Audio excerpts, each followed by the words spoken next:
अस्सलाम वालेकुम। Class 12 chapter number 2 जिसका नाम इलेक्ट्रोकेमिस्ट्री है, इसका लेक्चर नंबर 13 अभी हम स्टार्ट करेंगे। और आज का हमारा टॉपिक है experimental determination of Avogadro's constant by electrolytic method. Electrolytic method को यूज करके एवोगाड्रोस कांस्टेंट जिसकी वैल्यू 6.022 इंटू 10⁻23 है, ये हम फाइंड करेंगे। अब जो एक्सपेरिमेंट में मेथड यूज हम कर रहे हैं वो कौन सा है? इलेक्ट्रोलाइटिक मेथड या इलेक्ट्रोलाइसिस हम करवाते हैं। अब इलेक्ट्रोलाइसिस क्या है ये आप पहले पढ़ चुके हो कि हम एक सेल यूज करते हैं जिसमें ऑक्सीडेशन एंड रिडक्शन का प्रोसेस करवा के, करंट को पास करवा के, और redox reaction means to oxidation and reduction का प्रोसेस करवाते हैं। तो इलेक्ट्रोलाइसिस की हेल्प से एवोगाड्रोस कांस्टेंट हम फाइंड कर सकते हैं। ये एक एक्सपेरिमेंट है, तो इसीलिए क्या लिखा हुआ है? इलेक्ट्रोलाइसिस है एक्सपेरिमेंट। तो इलेक्ट्रोलाइसिस मतलब एक्सपेरिमेंट करके हम किसकी वैल्यू फाइंड करेंगे? एवोगाड्रोस कांस्टेंट की। कैसे करेंगे? हम एक इलेक्ट्रोलाइट यूज करेंगे। अब इलेक्ट्रोलाइट के बारे में आप पढ़ चुके हो कि कोई भी ऐसी सब्सटेंस जो कि हमारे पास फॉर एग्जांपल सॉलिड फॉर्म में है, तो उसका आप क्या ले लो? एक्वस सॉल्यूशन ले लो, मींस कि वाटर के अंदर सॉल्यूशन, या उसी सॉलिड का मोल्टन फॉर्म ले लो। Molten form mean melted form, liquid form.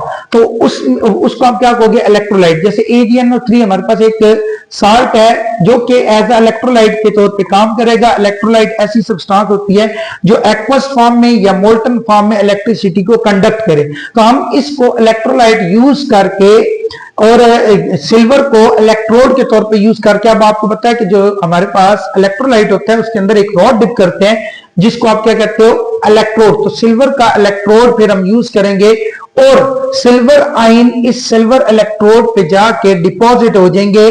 और जब डिपॉजिट होंगे तो वही जो मैस हमारे पास कलेक्ट होगा उसकी हेल्प से आप क्या फाइंड कर सकते हो? एक तो वो मैस कितना डिपॉजिट होगा, क्योंकि आपने करंट भी प्रोवाइड करना है, चार्ज प्रोवाइड करना है, और दूसरा टाइम आपने नोट करना है कि कितने टाइम के लिए आपने करंट प्रोवाइड किया और कितनी देर के लिए किया और कितना करंट प्रोवाइड किया, और उसके बाद कितना मैस हमारे पास कैथोड पे सिल्वर का या किसी भी मेटल का कलेक्ट हुआ, उसकी बेस पे आप ये फाइंड कर सकते हो एवोगाड्रोस कांस्टेंट। पर कैसे करेंगे? ये एक एक्सपेरिमेंट से डाटा कलेक्ट किया हुआ है, इसकी हेल्प से हम चेक करके देखते हैं कि वाकई में एवोगाड्रोस कांस्टेंट की वैल्यू हम फाइंड कर सकते हैं या नहीं। अब यही बात मैंने थर्ड पॉइंट में लिखी हुई है कि मैस ऑफ मेटल डिपॉजिट जो कलेक्ट होगा कहां पे? कैथोड पे, उसको मेजर करके, और फिर नोन करंट, कितना करंट हमने पास किया वो आपको पता होना चाहिए, और कितना टाइम के लिए करंट पास किया है ये आपको पता होगा, तो आप फाइंड कर सकते हो एवोगाड्रोस कांस्टेंट को। अब एक एक्सपेरिमेंट से ये डाटा हमने कलेक्ट किया हुआ है कि हमने जो इलेक्ट्रोलाइट यूज किया वो सिल्वर नाइट्रेट यूज किया, करंट हमने कितना प्रोवाइड किया? 0.1 एम्पियर। टाइम, कितने टाइम के लिए ये करंट प्रोवाइड किया? वो 30 मिनट्स के लिए किया। क्योंकि अब हम जो चार्ज फाइंड करते हैं, हमें चार्ज फाइंड करना पड़ेगा किसके लिए? मोल्स वगैरह फाइंड करने के लिए, या मैस को फर्दर किस में चेंज करने के लिए? एवोगाड्रोस कांस्टेंट में चेंज करने के लिए। इसलिए हमें जो चार्ज यहां हमें मिलता है वो कूलम के अंदर होता है। और कूलम में चार्ज फाइंड करने के लिए टाइम आपके पास सेकंड्स के अंदर होना चाहिए। इसलिए 30 मिनट्स को मैंने 60 से मल्टीप्लाई किया ताकि ये सेकंड के अंदर चेंज हो जाए। अब हमारे पास करंट भी गिवन है, टाइम भी गिवन है, और जो मैस डिपॉजिट हुआ है, कलेक्ट हुआ है, वो भी गिवन है। सिल्वर का कितना मैस कलेक्ट होगा?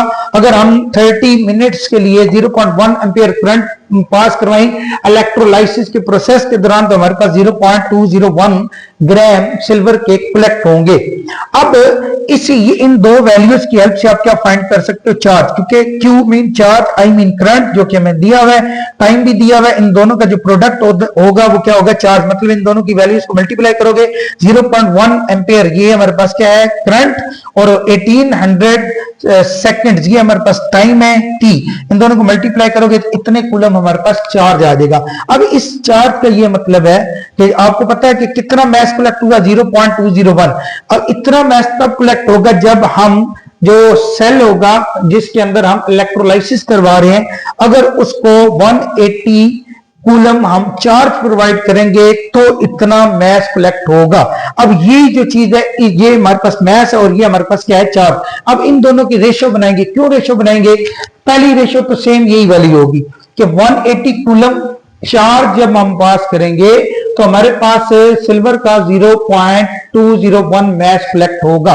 लेकिन अगर हमने 1 मोल के लिए फाइंड करना है, जो कि 1 मोल ऑफ सिल्वर का मैथ कितना होता है 107.868, इसको राउंड ऑफ करके 9 भी लिखा जा सकता है।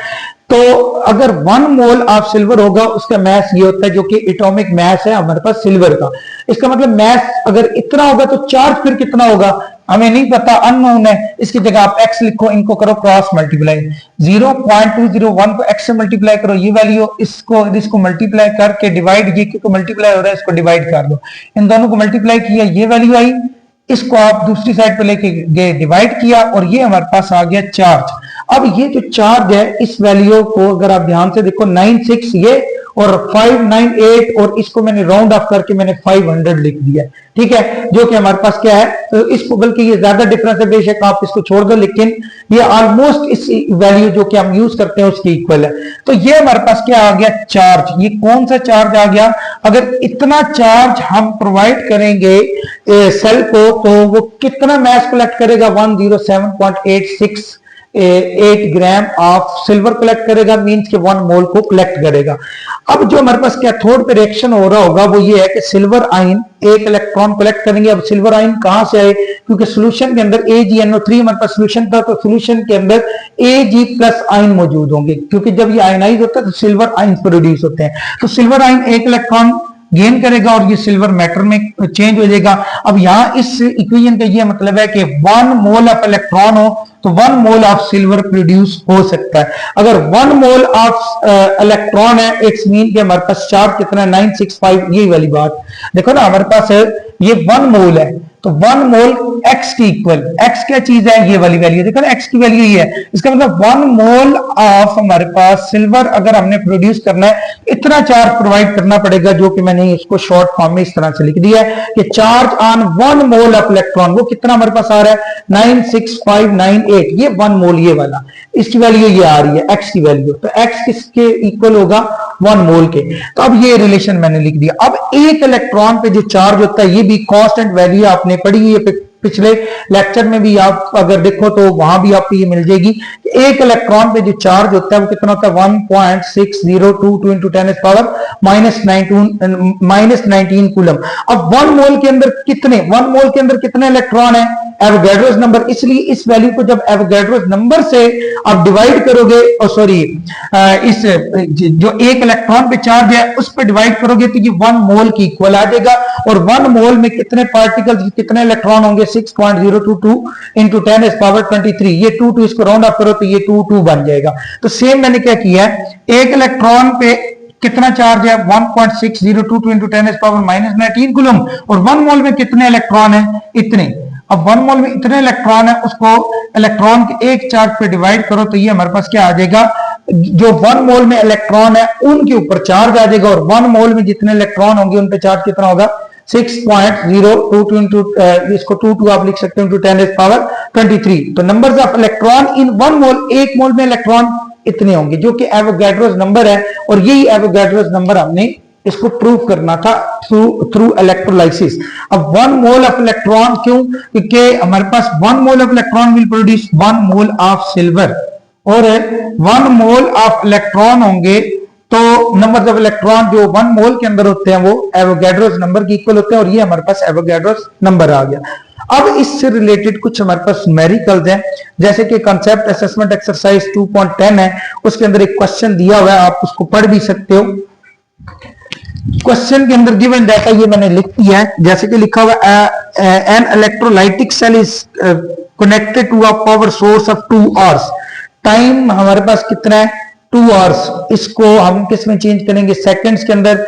2 को 60 से मल्टीप्लाई करोगे तो हमारे पास ये मिनट्स आ जाएंगे, उन्हीं मिनट्स को 60 से मल्टीप्लाई करोगे तो सेकंड्स आ जाएंगे, क्योंकि हमने यहाँ जो टाइम लेना होता है वो सेकंड्स के अंदर लेना होता है। If the current flowing through the cell is 0.5 ampere, current जो आई होता है 0.5 एम्पियर हमने प्रोवाइड किया हुआ है। फाइंड द मैस हमने फाइंड करना है। फिर कहता है आगे ड्यूरिंग दिस टाइम इंटरवल, इतने टाइम में, और जो मॉलिक्यूलर मैस है वो हमारे पास जो भी सब्सटेंस है जिसके हम इलेक्ट्रोलाइसिस करवा रहे हैं और कैथोड पे जो चीज कलेक्ट होगी उसका जो मॉलिक्यूलर मैस है वो 107.9 ग्राम है। अब ये हमारे पास डाटा है। अब इस डाटा की हेल्प से आप क्या फाइंड कर सकते हो, मैथ फाइंड कर सकते हो। अब देखो ना, हमारे पास टाइम दिया हुआ है और करंट दिया हुआ है, इन दोनों की हेल्प से हम क्या फाइंड कर सकते हैं, चार्ज, और चार्ज की हेल्प से हम फर्दर फाइंड कर सकते हैं मोल्स, और मोल्स की हेल्प से फर्दर मैथ फाइंड किया जा सकता है। ये सीक्वेंस है। अब देखो ना, टाइम और करंट इन दोनों का प्रोडक्ट किसकी इक्वल होगा, charge. Q is equal to I multiply by T. अब I भी दिया हुआ है, T भी दिया हुआ है, इन दोनों को मल्टीप्लाई करोगे तो हमारे पास क्या आ जाएगा, चार्ज। Q क्या चीज है, चार्ज। अब Q की वैल्यू हमारे पास है कूलम के अंदर, ठीक है। इसी कूलम को हम किस में चेंज करेंगे, अभी फैराडे के अंदर। अच्छा जी, कूलम को फैराडे में चेंज करने के लिए हमने पिछले लेक्चर में भी इसका मेथड सीखा कि कूलम और फैराडे की रेशो बना लो। अब आपको ये बात पता है कि 1 फैराडे हो तो 96500 इतने कूलम होता है। अब हमारे पास कूलम में वैल्यू गिवन है 3600 कूलम, तो कूलम की वैल्यू कूलम के नीचे लिख देंगे। ये आपके पास फिक्स वैल्यू है जो कि स्टैंडर्ड है, एज अ फार्मूला के तौर पे आपने इसको यूज करनी है। पहली रेशो फार्मूला वाली, और सेकंड रेशियो जो आपके पास डाटा होगा, जैसे हमारे पास कूलम में चार्ज है 3600 कूलम, और अगर कूलम में इतना चार्ज हो तो फैराडे में कितना होगा, x। इसीलिए हम क्या करते हैं, सेम वही बार बार क्रॉस मल्टीप्लाई, x को इससे मल्टीप्लाई करोगे तो ये 96500 x इज इक्वल टू 36 को 1 से मल्टीप्लाई करोगे 36, तो x की वैल्यू क्या आ जाएगी, ये मल्टीप्लाई है तो दूसरी साइड पे डिवाइड। इतना चार्ज हमारे पास आ जाएगा फैराडे के अंदर। इट्स मीन कि अगर हमारे पास 3600 कूलम में चार्ज हो तो फैराडे के अंदर वो चार्ज किसकी इक्वल होगा, दिस वैल्यू, जो कि 0.037305699 फैराडे है। अब ये भी हमारे पास चार्ज है। अगर फैराडे में चार्ज पता हो तो उससे आप मोल्स फाइंड कर सकते हो, क्योंकि अगर तो आपको कोई इक्वेशन गिवन हो तो उसके अकॉर्डिंग आप ये चार्ज और मोल की रेशियो बनाते होते हो, लेकिन यहां नहीं है गिवन रेशियो कोई, तो इसलिए आप क्या करोगे, मोल्स की रेशियो 1 और चार्ज की भी रेशियो 1 लोगे। अब अगर आप देखो ना, मोल्स हमने फाइंड करने हैं, चार्ज हमारे पास ये गिवन है, ये चार्ज की वैल्यू आप यहां पुट करोगे, और मोल्स हमने फाइंड करने हैं कि अगर हमारे पास 1 फैराडे चार्ज हो, 1 फैराडे, तो 1 मोल ऑफ किसी कोई भी सब्सटेंस प्रोड्यूस होती है। अगर 1 फैराडे चार्ज की इतना फैराडे चार्ज हो तो फिर कितने मोल्स प्रोड्यूस होंगे, तो वो x है, अभी नहीं पता, तो इसलिए आप इनको करोगे क्रॉस मल्टीप्लाई। तो इनको 1 को इस वैल्यू से मल्टीप्लाई करोगे यही आ जाएगा, x को मल्टीप्लाई करोगे तो वो यही आ जाएगा। इट्स मीन के अगर इधर 1 है तो इधर भी 1 है, इधर x है तो इधर ये वैल्यू आ जाएगी, ये वैल्यू इस जगह आ जाएगी, क्योंकि 1 1 सेम वैल्यूज आ जाएंगी। तो ये हमारे पास क्या आ गए, मोल्स ऑफ सब्सटेंस जो डिपोजिट हो रही है। अगर मोल्स पता हो तो उससे आप क्या फाइंड कर सकते हो, मैस। तो moles is equal to mass by atomic mass या मॉलिक्यूलर मैस, जो कि आपको गिवन है। इधर मॉलिक्यूलर मैस है, बेशक आप ना मॉलिक्यूलर मैस लिख दो, ठीक है। तो जो क्वेश्चन में डाटा होगा उसके अकॉर्डिंग आप लिखोगे। तो मॉलिक्यूलर मैस हमें दिया गया, मॉलिक्यूलर मैस अगर देखो ना, ये दिया हुआ है मोलर मैस 107.9। तो आप वैसे तो ये सिल्वर का बनता है, लेकिन उसमें क्वेश्चन में जिक्र नहीं है, तो आप मॉलिक्यूलर मैस ही लिख दो। अब मोल्स हमारे पास ये गिवन है जो कि हमने फाइंड किए। अब मोल्स की जगह ये वैल्यू पुट कर दी, मैस हमने फाइंड करना है, देखो ना ये मैस हमने फाइंड करना है, उसकी जगह मैस लिख दिया, और जो मॉलिक्यूलर मैस है ये डिवाइड है, इधर आके मल्टीप्लाई होगा। इट्स मीन कि हम इन दोनों वैल्यूज को, मोल्स की वैल्यू को और मॉलिक्यूलर मैस को मल्टीप्लाई करेंगे, ये हमारे पास क्या आ जाएगा, मैस। तो इतना मैस प्रोड्यूस होगा अगर हम क्या करें, कितने टाइम के लिए, 2 आवर्स मीन्स के 7200 सेकंड्स के लिए 0.5 एम्पेयर हम किसी भी सेल में से पास करते रहें, तो हमारे पास जो भी सब्सटेंस जो कि नॉर्मली एटम होता है, कितना उसका मैस प्रोड्यूस हो जाएगा, 4.0246 ग्राम वो कैथोड के ऊपर कलेक्ट हो जाएगा। सेम इसी तरह से क्वेश्चन नंबर 2 है, इसमें क्या लिखा हुआ है, क्वेश्चन को पढ़ो, ये ज्यादा लेंथी नहीं है, बस शॉर्ट्स है। आपने ये बेसिकली प्रोसीजर करना है, इतना लेंथी को, सॉरी ये वाला ये करना आपने प्रोसेस जो कि यहां हमने किया ना, बस यही सेम चीज इधर आपने करनी है। क्वेश्चन नंबर 2 के अंदर कहता है कि calculate the charge in coulomb, charge हमने फाइंड करना है कूलम के अंदर, मैंने लिख दिया क्वेश्चन मार्क। आगे कहता है when 3 moles of electron flow through a current, 3 mole of electron का मतलब है 3 फैराडे। अब देखो ना, हमने क्या कर लेना है, मोल्स की और चार्ज की रेशियो बना लेनी है। अब 1 मोल हो तो चार्ज कूलम के अंदर कितना होता है, 96500 या 1 फैराडे, कितना होता है, 1 फैराडे। अगर 3 मोल्स हैं तो ये x अननोन है, सेम आप इसको क्या करोगे, मल्टीप्लाई कर दोगे, 1 x से मल्टीप्लाई करोगे x, 3 को इससे मल्टीप्लाई करोगे ये हमारे पास 96500 आ जाएगा, जो कि हमारे पास कितनी वैल्यू है 289500। ये हमारे पास क्या आ गया, कूलम के अंदर चार्ज आ गया। अब ये हमारे पास था क्वेश्चन नंबर 2। अब सेम इसी तरह से क्वेश्चन नंबर 3 है, उसमें क्या पूछा जा रहा है ये देख लेते हैं। अब सबसे पहले क्वेश्चन नंबर 3 का ना गिवन डाटा लिखते हैं हम कि क्वेश्चन में पूछ क्या रहा है और हमने क्या करना है। सबसे पहले question number 3 self assessment question number 3। सबसे पहले गिवन डाटा में हमें कौन कौन सी चीजें दी गई हैं।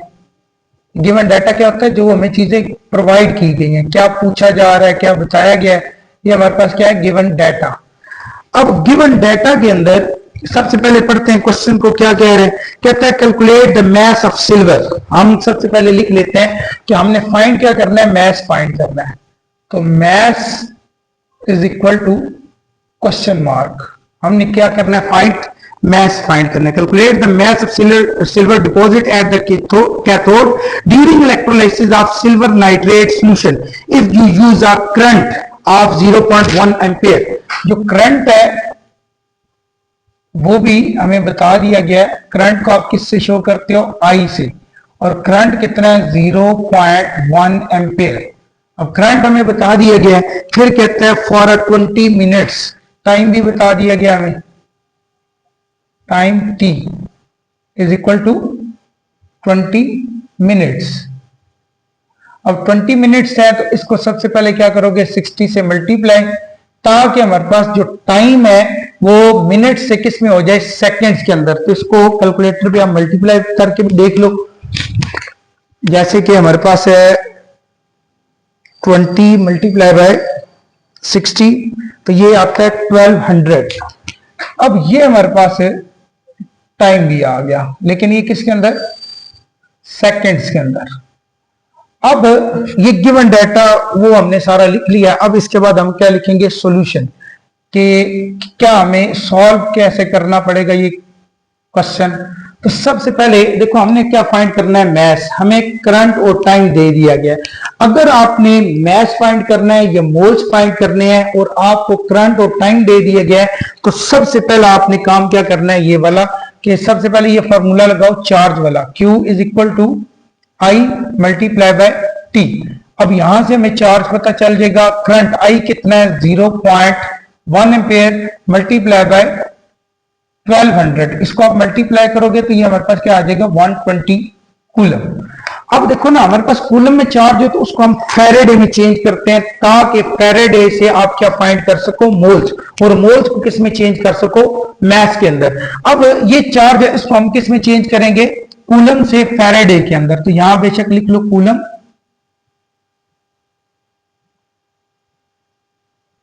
रेशो फैराडे, क्या। अब आपको ये बात पता है कि हमारे पास 96500 कूलम हो तो वो 1 फैराडे की इक्वल होता है। ये सेम बात यही वाली है, ठीक है। लेकिन अब हमारे पास यहाँ कूलम में चार्ज था 36 और फैराडे में x था, क्योंकि हमने फैराडे में पता करना था। इधर भी कूलम में चार्ज है, फैराडे में पता करना है। तो ये कूलम में चार्ज है वो कूलम के नीचे लिखोगे। तो 120 रेशो x, इसको आप मल्टीप्लाई करोगे तो इसको इससे मल्टीप्लाई करोगे, ये क्या आएगा 96500 x, इसको आप ऐसे लिख लो, x इज इक्वल टू 120 को 1 से मल्टीप्लाई करोगे ये 120, तो x is equal to 120 divided by 96500। देखो ना ये दोनों मल्टीप्लाई हो रहे हैं, दूसरी साइड पे आके डिवाइड हो जाएगा। तो x की वैल्यू हमारे पास क्या आ जाएगी, इसको डिवाइड करके देखते हैं कि 120 डिवाइडेड बाय 96500, ये हमारे पास आ रहा है जी चार्ज 1.2435। बस आप इतना लिख लो, इंटू 10 इज पावर -3। अब देखो ना ये हमारे पास फैराडे में हमने x की वैल्यू लिखी, तो ये भी हमारे पास क्या है चार्ज, ये भी हमारे पास क्या है चार्ज, लेकिन ये चार्ज है किसके अंदर, फैराडे। तो ये फैराडे में चार्ज है। अगर आपको फैराडे में चार्ज पता चल जाए तो इससे आप क्या फाइंड कर सकते हो, मोल्स। तो मोल्स कैसे फाइंड करने हैं, मोल्स और आप चार्ज की रेशो बना लो। लेकिन चार्ज किस में हो अभी हमारे पास, वो फैराडे के अंदर है। सेम यही वाला रिलेशन है, बिल्कुल सेम। अब देखो ना, हमारे पास 1 मोल हो तो 1 मोल प्रोड्यूस करने के लिए कोई भी सबस्टांस, उसके लिए हमें चार्ज कितना चाहिए, 1 फैराडे। लेकिन हमारे पास चार्ज कितना है, ये वाला चार्ज है जो कि है 1.2435 इंटू 10⁻³ फैराडे। तो मोल्स कितने होंगे, x। अब अगर आप देखो ना, इनको सेम वही क्रॉस हमने मल्टीप्लाई करना है, तो 1 को इससे मल्टीप्लाई करोगे, x को इससे, तो x को 1 से मल्टीप्लाई करोगे, वो हमारे पास क्या आ जाएगा, x आ जाएगा। तो x इज इक्वल टू 1 को इससे मल्टीप्लाई करोगे तो 1.2435 इंटू 10⁻³ ये मोल्स आ जाएंगे। मोल्स क्यों, क्योंकि देखो ना, ये रेशियो हमने, ये 1 एंड 1.243 ये रेशियो किसकी है, चार्ज की, और मोल की जगह हमने x लिखा हुआ था, तो x क्या चीज है हमारे पास, मोल्स। किसके मोल्स, जो भी सब्सटेंस है उसके मोल्स है। हमने फाइंड क्या करना है, मैस। अब इसका मतलब ये है कि सेम ये वाला फार्मूला हम पुट करेंगे, ये वाला, जो कि क्या हमारे पास, moles is equal to mass by atomic mass. अच्छा, अब एटॉमिक मैस पता है क्यों, वो इसलिए क्योंकि हम क्या डिपॉजिट कर रहे हैं, सिल्वर। ठीक है, अब क्वेश्चन अगर देखो ना, तो क्वेश्चन में क्या लिखा हुआ है, हम सिल्वर डिपॉजिट करें AgNO3। तो ये मैंने अब वैसे लिखा नहीं है, एक चीज बताने मैं भूल गया, वो ये वाली, कि जो सिल्वर है ना हमारे पास, इस सॉल्यूशन के अंदर इस फॉर्म में होगा +1, ये 1 इलेक्ट्रॉन गेन करेगा, तो ये 1 मोल ऑफ सिल्वर प्रोड्यूस करेगा। तो जो कि रेशियो हमने ये 1 मोल, हमें क्या चाहिए, 1 मोल ऑफ सिल्वर हम प्रोड्यूस करना चाहते हैं, तो उसके लिए 1 इलेक्ट्रॉन का मतलब 1 फैराडे चार्ज चाहिए। तो ये 1:1 रेशियो में यहां से मिली 1:1। ठीक है, अब ये सिल्वर का मैस प्रोड्यूस हो रहा है, तो सिल्वर का एटॉमिक मैस ये हमें पिछले क्वेश्चन में भी दिया गया था, जो कि कितना होता है, 107.9। अब मोल्स हमारे पास ये है, मोल्स की वैल्यू ये पुट करो, 1.2435 इंटू 10⁻³ मोल्स की वैल्यू, और एटॉमिक मैस यहां डिवाइड हो रहा है, उसकी वैल्यू को मोल से मल्टीप्लाई कर दोगे, तो मल्टीप्लाई बाय 107.9 जो कि एटॉमिक मैस है सिल्वर का, इनको करोगे मल्टीप्लाई, तो ये हमारे पास आंसर आ जाएगा। तो इसको करते हैं मल्टीप्लाई, तो हमारे पास क्या आ जाएगा, आंसर। तो 107.9 मल्टीप्लाई बाय 1.2435 10⁻³ अब ये हमारे पास आंसर आता है जी 0.13417365। इसके साथ ग्राम लिखोगे तो ये हमारे पास क्या आ जाएगा, मैस। और हमने क्या फाइंड करना था, मैस। अब अगर देखो ना, जो हमने सेल्फ असेसमेंट का क्वेश्चन नंबर 1 किया और क्वेश्चन नंबर 3 किया, ये ऑलमोस्ट दोनों सेम है। इसमें हमने क्या फाइंड करना है, यहाँ पे मैस फाइंड करना है, करंट और टाइम दे दिया गया है, और साथ हमें जो रिएक्शन है उसके बारे में थोड़ी सी इंफॉर्मेशन दे दी गई है। तो सबसे पहला आपने क्या काम करना होता है, अगर करंट और टाइम दिया जाए, उससे आप चार्ज फाइंड कर सकते हो। चार्ज से आप फर्दर, अगर क्योंकि ये चार्ज हमारे पास आएगा कूलम चार्ज को आपने फैराडे में इस तरीके से चेंज करना है, यहां से हमें फैराडे में चार्ज पता चल जाएगा, और इस इक्वेशन की हेल्प से आपको ये पता चल जाएगा कि 1 इलेक्ट्रॉन मतलब 1 फैराडे चार्ज हम प्रोवाइड करेंगे तो 1 मोल ऑफ सिल्वर बनेगा। और यही रेशियो हमने यहां लिख लेनी है, किसकी, मोल और चार्ज की रेशियो लिख के, जो कि 1:1 है, जो कि हमें यहां से पता चली। अब चार्ज फैराडे में इतना था, वो चार्ज वाली साइड पे लिख दिया, और मोल्स हमने फाइंड करने, उसकी जगह x इनको क्रॉस मल्टीप्लाई करोगे तो यहां से हमारे पास क्या आ जाएंगे, मोल्स। और मोल्स को मैथ में चेंज करना हो तो ये आप बचपन से फार्मूला पढ़ते आ रहे हो, मींस के 9th से पढ़ते आ रहे हो ये फार्मूला, और ये हमारे पास मैथ कलेक्ट हो जाएगा। अब इसका क्वेश्चन को थोड़ा सा अंडरस्टैंड करो, जो कि हमसे पूछा गया था कि अगर हम 20 मिनट्स के लिए 0.1 एम्पियर चार्ज प्रोवाइड करें, तो करंट प्रोवाइड करें, तो उससे कितना मैस सिल्वर का कलेक्ट होगा, जो कि हमने फाइंड कर लिया है। 0.1341735 ग्राम मैस कलेक्ट हो जाएगा, कहां पे, एनोड के ऊपर। अब ये अगर आप पिछला और ये वाला लेक्चर दोनों इकट्ठे सुनो तो ये वाले क्वेश्चन आपको थोड़े आसान लगेंगे, वैसे इसको जितनी आप प्रैक्टिस करोगे उतना ये आसान होगा। एक दफा इसको सुनने से ये इतना जल्दी समझ नहीं आएंगे, इसलिए आप इसको 2-3 दफा देखो, 2-3 दफा प्रैक्टिस करो तो इंशाल्लाह ये आपको इस तरह से याद हो जाएंगे कि ये भूलेंगे भी नहीं आपको।